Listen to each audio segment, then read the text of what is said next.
Cynthia, Anna, Josh, Birdie. Love you guys. Anniversary is a focus on a single American tightly knit family and what happens to this family when a cult sweeps across the country. Come on, we don't bite. Sure you do. It's kind of like how that toxicity or mindset spreads and infects like a virus throughout the family. And as the family deteriorates, so does the world. In some ways, it's a horror film for me, but also it increases my compassion for people who have made some regrettable choices. It is a world that we're afraid to see. I think it's a version of us that we're afraid we're becoming. Jesus, is that your mother?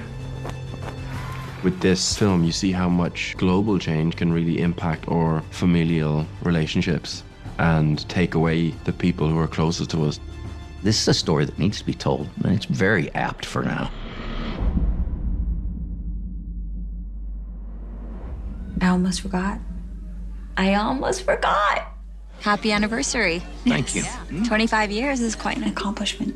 Our journey began with Jan about 4.5 years ago. This is a brainchild and a heart child of his. This grew out of his passion for the topic and his concerns as a father himself. It was important to him that we establish this deep familial connection. Up top, right on. Up top, baby bird. The script is just so different from so much of what you read. It ignited a passion with actors. Diane Lane and Kyle Chandler, they jumped on the project immediately, and they became our anchor. And then we fairly quickly cast the rest of the parts with a sensational cast. I'm sorry, what's your problem? What's your problem? I don't have a problem. I'm sharing news that I thought I mean, you've just been gloating ever since you got here this Why morning. can't you let Why him are you make being a such a toast? dickhead, Rob? There are a couple marathon scenes in this film that are 9 pages, 10 pages, whatever it is, all day. Feels like a little play. Great writing, great director, great characters. It was a no-brainer. This is one of the most talented casts I've ever worked with. I've really never had this much fun before with a cast. Why did you just do that? On the first day, Diane said to me, I need some vitamin H, which is a hug. She's like a very huggy, loving, warm woman. So it's just set us all off with the right tone. Diane is amazing. It's an honor to work with her and have the back and forth that we do. You know, I used to be afraid of you. But I don't think I am anymore. I play Ellen Taylor, and she is a professor of political science when we meet her, and she's a very popular teacher. She is of the zeitgeist. She is familiar and has the vernacular of not only historical reference for where we find ourselves right now in quote-unquote history, which is always being made. Diane knows how she's gonna get this scene done. I respect it so much, and I think that it's really inspiring and cool to watch. If you try to groom another one of my children, I will kill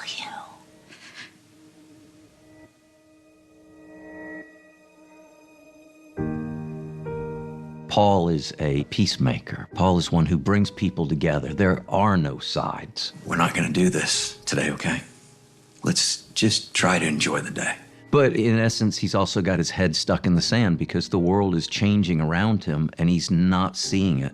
I always really felt like I'm close to my dad, and I always felt like Anna would have a really close buddy relationship with Dad. So getting to know Kyle and kind of figure out that relationship was really nice. Kyle's great. He just makes everyone feel so comfortable on set. He's got such a lovely, warm energy. He has this kind of soul in his eyes that is just quiet, but he says so much in his eyes and his choices. We're the keeper of our own souls. Be careful. And I'd had a lot of conversations with Giannis about how Anna is kind of the black sheep. Okay. What the fuck are you doing? I'm gonna get my tits out. And I also was able to bring some of my opinions on Anna and her life and her style to the tattoos, which I designed some of them. I think that she looks so cool in this movie with her nose ring and her eyeliner. I've actually been working with Maddie for a few years now on a different show. It's exciting to show range with somebody in a different way. Hey! Oh, my bird girl. And then Birdie, played by McKenna Grace, who is my little sweetheart angel. Birdie is the youngest and a little bit of glue within the family. She's very sensitive and physical and happy, but my character is one who observes and sees a lot. Zoe's fantastic. She is such a joy to really work with. She is incredible. Her energy is boundless. She puts so much thought and work into creating her character. Cynthia is the sort of forgotten child. She's definitely the least authentic character, and she doesn't quite know her place. I don't know who I am. Can't you fucking see that? Anna is authentic. So I think Cynthia is extraordinarily jealous of Anna while also still having love. There's an undercurrent of just like deep, deep, deep jealousy. I've wanted to play drums, but Cynthia won't let me have a kid in the house. Rob, I can hear you. Daryl plays Rob, Cynthia's husband. I really appreciated how interested he was in like finding all of the details of their relationship. They work well together as a partnership. They have like a rhythm to them, but they have a very loveless marriage. I fucking hate you. Rob is someone who is trying to find the correct stream to flow up. He looks to Ellen and Paul as a kind of pinnacle of where he might see his life go with Cynthia. And over the course of the film, that his allegiance is waned. The enticement of the book, particularly the enticement of both Josh and Liz's life as it begins to really explode, becomes really seductive for him. I don't want to be the reason things change in this family. I think you underestimate my family.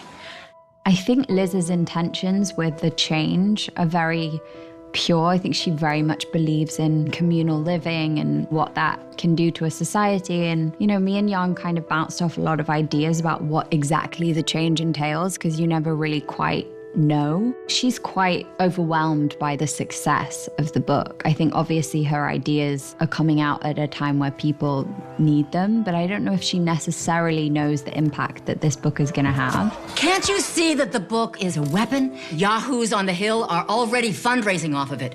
You know that they're hanging flags normalizing it? It's the people who are making the change. I think ultimately power takes over, particularly male power, as it has done in the history books, and it takes on its own trajectory that Liz isn't a part of at all. So she kind of goes from the forefront of this movement to very much the muted housewife letting it happen. Liz, honey? Will you join me up here, please? The Liz and the Josh dynamic, we definitely see certainly shift over time. Initially, she's the breadwinner. She holds the power. She holds the spotlight. She's the one who is highly ambitious and on a very specific track. You are a talented writer. No, I'm not, Mom. I'm really fucking not. Josh sort of sees a successful path for himself through her. I think it's interesting to think about it in a way of Josh maybe, if anything, pursuing Liz initially, because she is a young version of his mother, too. What were you always telling us as kids? Follow the music we hear. At the start of Anniversary, you find Paul and all the characters really at some of the highest points in their life.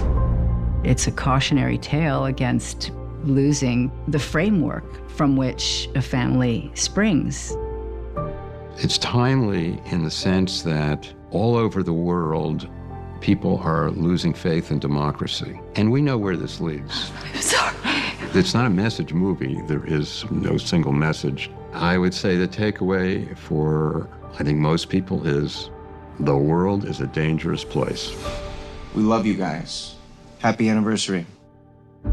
Thank you for clicking on our video, everybody. If you like what you saw here, please make sure you like the video and subscribe and share with your friends who like this sort of content. Joblo remains an independent company, and we appreciate all of your support.